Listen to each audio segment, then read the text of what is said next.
Lang bahay.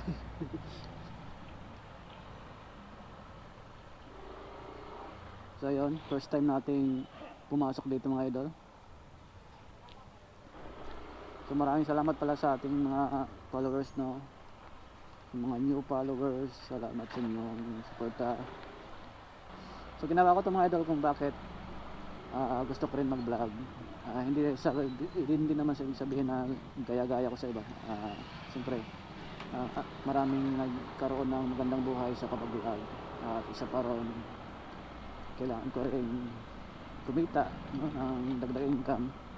Kasi sa ngayon meron akong kapatid na nagdi-dialysis, 3 times a week dialysis. So minsan umaabot ng 20 yung gastos sa isang linggo.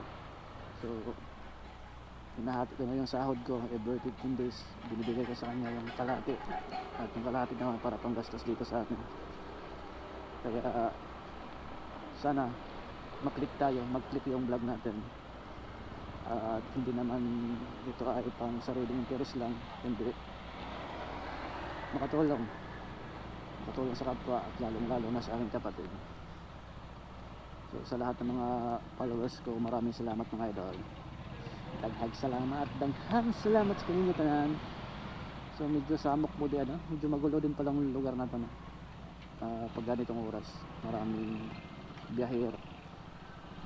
So sige lang, pero malapit na tayo, 25 minutes na lang, nandun na tayo.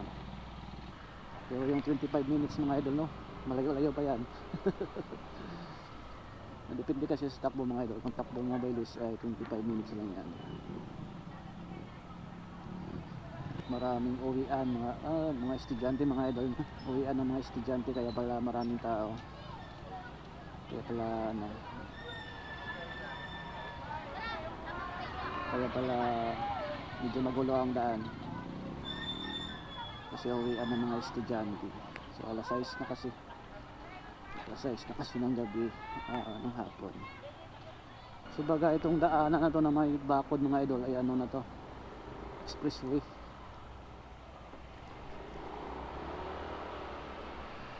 So may mga subdivision din pala dito.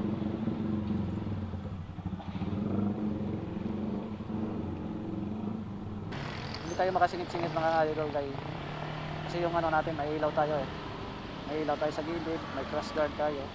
Medyo buka na yung medyo malapad na yung motor natin, kaya hindi tayo makasingit-singit. Baka makagasgas tayo ng kotse. kulang pa yung palagbayad natin sa motor, kulang pa yung motor pala.